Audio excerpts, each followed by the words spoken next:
Today we're going to take a look at my top 5 picks for best genealogy websites.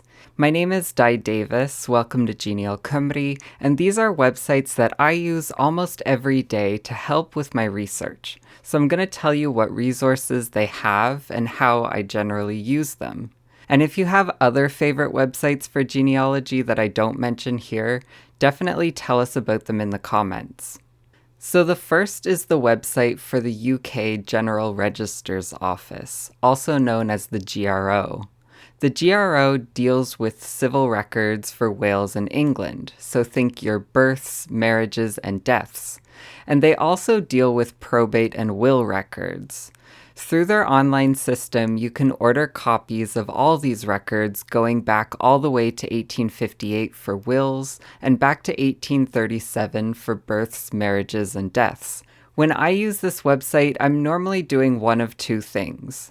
I'm either looking to see if my ancestor had a will, so if you have their name and year of death, you can search through their free probate index. Sometimes there will be multiple people with that name and death date, so it's helpful to also know their residence. And then if you want, you can even order a copy of their will or letter of administration. The second way I use the GRO site is to search their free birth index. It's really helpful when you're trying to confirm women's surnames. So if you search for the full name of the child and their year of birth, plus or minus a year or two, and the registration district of their birth, you get a list of matches that also normally includes the mother's maiden name. So there's little excuse for not researching the families of your women ancestors. So I just mentioned the registration district, and you may be wondering, what's that? Well, that's where my next favorite website comes in, GenealCymru. GenealCymru is a free resource, and it's a database for genealogy-related information, which is broken down by place, so by county and even by parish. They even have things like indexes for historical books. So how I normally use this website is like it's a map. So if I'm looking at a place that I'm not familiar with, I'll type in something like Bedwellty GenealCymru, and I'll get all this information about this place that is new to me. I find that a lot of times it's easier to make this kind of search than to look on Google Maps for where your place is. And I do the same when it comes to looking up registration districts. So I'll type in something like Llanddewi Brefi Parish and GenealCymru, and I'll go down to civil registration, and I'll see if there's any information to show me what registration district it's in. In this case, it takes me to a second website, UKBMD, which has all the districts outlined for each historic country.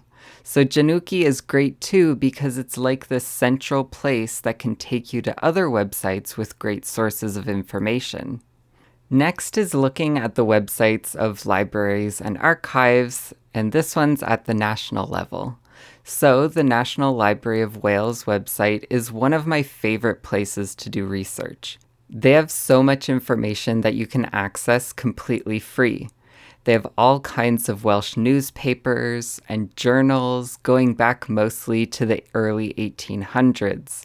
They have all original copies of wills from between the 1500s and 1858, and all of the wills are organized by parish, so you can use GenealCymru again to help you figure out what your parish of interest is. And they also have the tithe maps, which were made around the 1830s and 1840s. I'm mainly searching these databases for my ancestors and the places that they lived at. So I'm typing in name plus parish name or name plus farm name, and those searches work really well here. One of their more underrated resources is the records catalog. So many of the records that the National Library holds are not digitized, but for many of them you can actually find abstracts of their contents in the catalog search.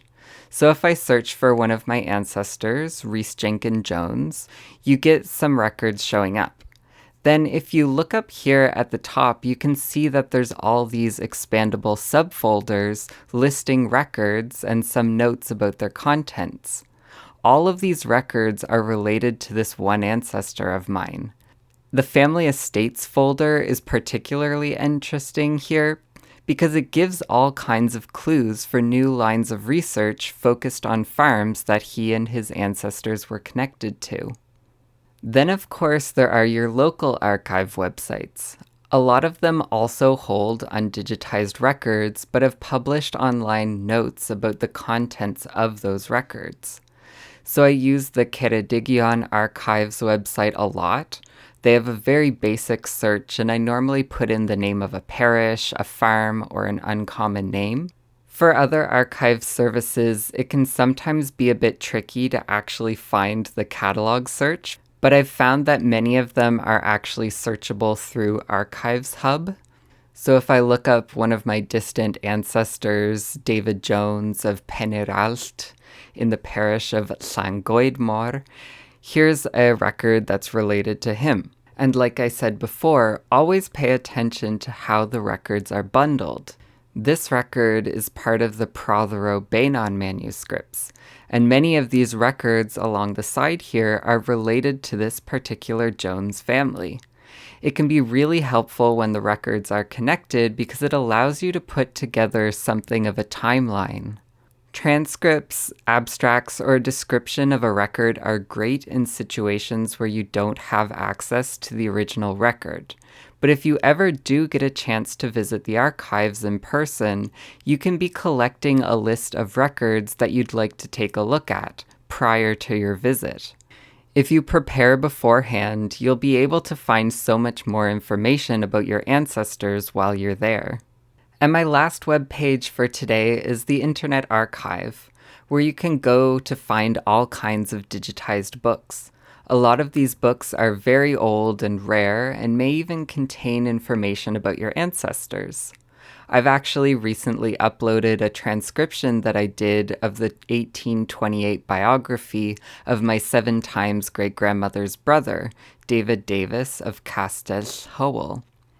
It's also where I found the copy of the Welsh Land Commission book that I used in my past video on the Great Agricultural Depression. When I use the Internet Archive for my research, I'm usually making searches by name and place, like I do for most of my searches. I'll plug in a farm or parish name to see if anything comes up. Or I do more general searches, like I'll type in Hanes Ploiv to see if there's any parish histories. Or I'll type in Cofiant Am to see if there's any Welsh biographies. Or I'll type in a chapel name like Aberystwyth. The Internet Archive is a place where I'm generally looking for old books that just happen to mention one of my ancestors, and in rare cases I can find an old book like this one that is actually about one of my ancestors. So those are my top 5 websites for doing genealogy. I hope you learned something new, and if I didn't mention one of your favorite websites for doing your research, definitely share them in the comments below. Let's make the comment section a really great collection of resources to help each other out. Just make sure to avoid posting links because YouTube will flag those comments and they might get deleted. Special thanks to my paid subscriber on the newsletter, White Light, for their support in creating this video.